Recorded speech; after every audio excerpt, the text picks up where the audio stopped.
ایک تہائی ان کے بھائی حسن بن صالح اور ایک تہائی ان کے بھائی حضرت حسن بن صالح رحمۃ اللہ تعالی علیہ، ان دونوں بھائیوں کی والدہ محترمہ تلاوت کیا کرتے، ایک علی بن صالح 1/3، دوسرے حسن بن صالح 1/3 اور 1/3 کی تلاوت آپ کی والدہ کیا کرتے۔ یوں روزانہ رات کو ایک قرآن کریم مکمل ہو جاتا۔ کچھ عرصے بعد ان کی والدہ محترمہ کا انتقال ہو گیا۔ اب ایک فرق کم ہو گیا، اس کے باوجود انہوں نے تلاوت قرآن کی کمی نہ آنے دی۔ دونوں بھائیوں نے مل کر والدہ محترمہ کی کمی پوری کی اور دونوں بھائیوں نے نصف قرآن کریم پڑھنے کا معمول بنایا، آدھا۔ یوں روزانہ ختم قرآن کا سلسلہ جاری رہا۔ پھر کچھ عرصے بعد حضرت علی بن صالح کا بھی انتقال ہو گیا۔ اب بھی حضرت حسن بن صالح رحمۃ اللہ علیہ یہ اگرچہ اکیلے رہ گئے مگر ان کے شوق تلاوت پر قربان کہ تلاوت قرآن میں کمی نہ آنے دی۔ اور حضرت حسن بن صالح اکیلے ہی اپنی والدہ اور بھائی کے حصے کی بھی تلاوت کیا کرتے، یعنی روزانہ اکیلے ہی پورا قرآن کریم ختم کیا کرتے تھے۔ حضرت علی بن صالح رحمۃ اللہ علیہ کے ایک قریبی شخص کا بیان ہے کہ جس رات حضرت علی بن صالح کا انتقال ہوا میں ان کے پاس تھا، آپ نے مجھ سے پانی مانگا، میں اس وقت نماز پڑھ رہا تھا لہذا فوراً پانی پیش نہ کر پایا۔ نماز سے فارغ ہو کر درود پاک پڑھا، اللہم صلی علی سیدنا مولانا محمد اسی بدل ایک مرتبہ اور بابا جبرت میں اللہم صلی علی سیدنا مولانا محمد وسلم صلاۃ و سلام علیک یا سیدی یا رسول اللہ۔ بڑی توجہ کے ساتھ یہ واقعہ سنیے گا، ایسا ایمان افروز واقعہ شاید آپ نے اس سے پہلے نہ سنا۔ حضرت علی بن صالح کا جب انتقال ہوا تو فرماتے میں ان کے پاس تھا، آپ نے مجھ سے پانی مانگا، میں اس وقت نماز پڑھ رہا تھا لہذا فوراً پانی پیش نہ کر۔ نماز سے فارغ ہو کر میں نے جلدی سے پانی لے کر حاضر ہوا تو حضرت علی بن صالح نے فرمایا میں نے ابھی پانی پی لیا۔ مجھے بڑی حیرانی ہوئی کہ میرے سوا یہاں کوئی نہیں تھا، یہ انتقال کرنے والا ہے اور اس کے ساتھ میں تھا، تو میرے سوا یہاں کوئی نہیں، پھر پانی کس نے پیش کیا؟ میں نے حضرت علی بن صالح سے اپنی اس حیرانی کا ذکر کیا، انتقال کرنے والے سے میں نے اپنی اس حیرانی کا ذکر کیا۔ فرمایا اللہ پاک کی رحمت سے ابھی حضرت جبریل نے مجھے پانی پلایا، اور فرمایا انبیاء، صدیقین، شہداء اور نیک بندے وہ لوگ ہیں جن پر اللہ پاک نے انعام فرمایا۔ اے علی بن صالح سنو، تمہارا بھائی، تمہاری والدہ بھی انہی نیک لوگوں میں شامل ہیں جن پر اللہ پاک کا انعام ہے۔ شخص کا کہنا ہے یہ حضرت علی بن صالح کی آخری گفتگو تھی، اس کے بعد دیکھا گیا کہ آپ کی روح پرواز کر گئی۔ اللہ پاک کی رحمت اور ان کے صدقے ہماری بے حساب مغفرت۔ اے عاشقان رسول، سنا آپ نے کہ حضرت علی بن صالح رحمۃ اللہ علیہ آپ کے بھائی اور والدہ تلاوت قرآن کے کیسے شوقین تھے۔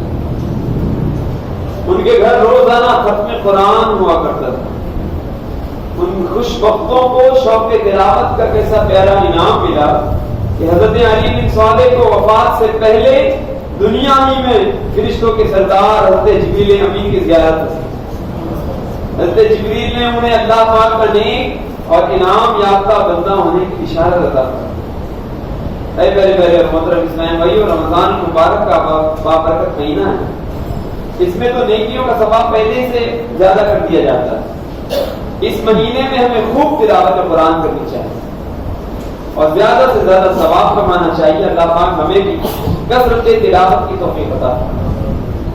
کاش مدینے پاک میں سنہری جالیوں کے سامنے گنبد خضرا کے سائے میں تلاوت قرآن کرتے ہوئے، درود پڑھتے ہوئے، نعتوں کے نذرانے پیش کرتے ہوئے اچھی اور قابل رشک موت نصیب ہو۔ آمین۔ پہلے محترم اسلام بھائی بعض لوگوں کو یہ خیال آتا ہے کہ حضرت جبریل امین چونکہ انبیاء کرام کے پاس وحی لے کر آیا کرتے تھے، اب نبوت ختم ہو چکی، لہذا اب جبریل امین بھی زمین پر تشریف نہیں لاتے، یہ محض عوامی خیال ہے۔ نبوت کا دروازہ یقیناً بند ہو چکا۔ ہمارے پیارے آقا مکی مدنی مصطفیٰ صلی اللہ علیہ وسلم کے بعد حضرت جبریل امین وحی لے کر نہ کسی کے پاس آئے، نہ قیامت تک آئیں گے، البتہ وحی پہنچانے کے علاوہ کسی اور مقصد کے لیے اب بھی زمین پر تشریف لاتے ہیں، اب بھی جبریل امین کا نزول ہوتا ہے۔ اور حدیث میں ارشاد ہوا تنزل الملائکۃ والروح، تنزل الملائکۃ والروح فیہا بإذن ربہم من کل امر، اس رات میں فرشتے اور جبریل یعنی شب قدر میں اپنے رب کے حکم سے ہر کام کے لیے اترتے ہیں۔ اس آیت سے صاف معلوم ہوا کہ شب قدر یعنی رمضان کی 27ویں شب ہر سال آتی ہے، اس رات کو حضرت جبریل زمین پر تشریف لاتے ہیں۔ مرقات المفاتیح میں ہے ان جبرائیل یحضر موت کل مؤمن یکون علی طہارۃ، اللہ کیا بشارت ہے سنی، فرمایا گیا ہر مومن جو حالت وضو میں مرے نزا کے وقت اس کے پاس جبریل تشریف لاتے ہیں۔ اللہ، اس لیے کہا جاتا ہے کہ ایک ہمارے نیک اعمال میں سے ایک سوال ہے کہ کیا آپ باوضو رہنے کے حوالے سے ہے کہ اکثر اوقات باوضو رہنے کی کوشش کرتے ہیں، اس لیے ہمیں بھی کوشش کرنی چاہیے کہ ہمارا اکثر وقت حالت وضو میں گزرے۔ اس کے بہت فوائد ہیں، ان میں سے ایک یہ بھی ہے کہ بحالت وضو انتقال کرنے والا شہید کہلاتا ہے، شہید ہوتا ہے۔ دوسرا یہ کہ فرمایا گیا کہ ہر مومن جو حالت وضو میں مرے نزا کے وقت اس کے پاس حضرت جبریل امین تشریف لاتے ہیں۔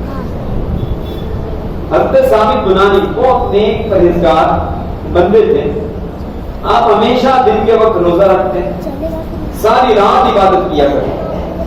ثابت بنانی کو تلاوت قرآن کا بہت شوق تھا، روزانہ ایک ختم قرآن کیا کرتے تھے۔ آپ رحمۃ اللہ علیہ کی یہ خوبصورت عادت یہ بھی تھی کہ آپ جس مسجد کے قریب سے گزرتے اس میں 2 رکعت تحیۃ المسجد ضرور پڑھا کرتے تھے۔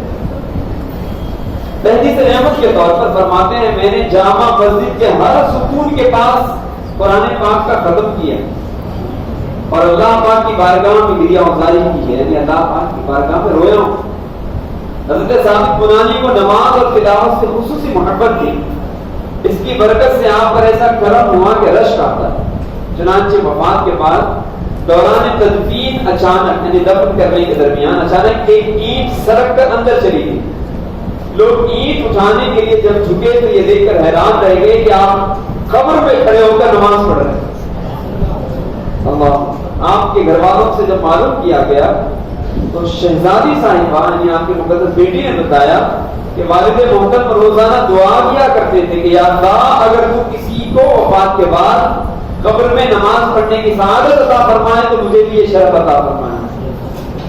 منقول ہے جب بھی لوگ حضرت ثابت بنانی کے مزار انوار کے قریب سے گزرتے تو قبر انور سے تلاوت قرآن کی آواز آ رہی ہوتی۔ سنی آپ نے تلاوت قرآن کی برکت ہے۔ الحمدللہ قرآن مجید با وفا ہے، ہمارے رشتے، ہمارے تعلقات، ہماری دوستیاں یہ سب قبر سے پہلے تک ہیں۔ جیسے ہی جسم سے روح جدا ہوتی ہے، میت قبر میں اترتی ہے، سب رشتے ناطے ساتھ چھوڑ دیتے ہیں۔ الحمدللہ قرآن کریم وفا کرتا ہے۔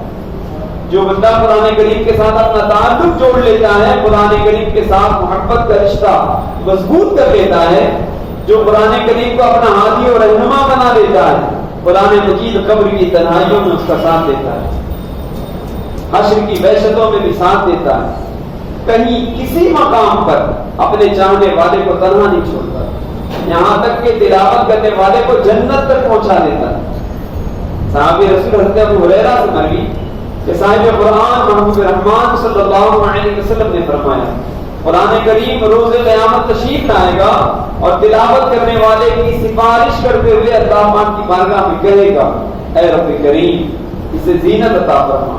چنانچہ تلاوت کرنے والے کو کرامت کا تاج پہنایا جائے گا۔ قرآن کریم کہے گا یا ربی زدہ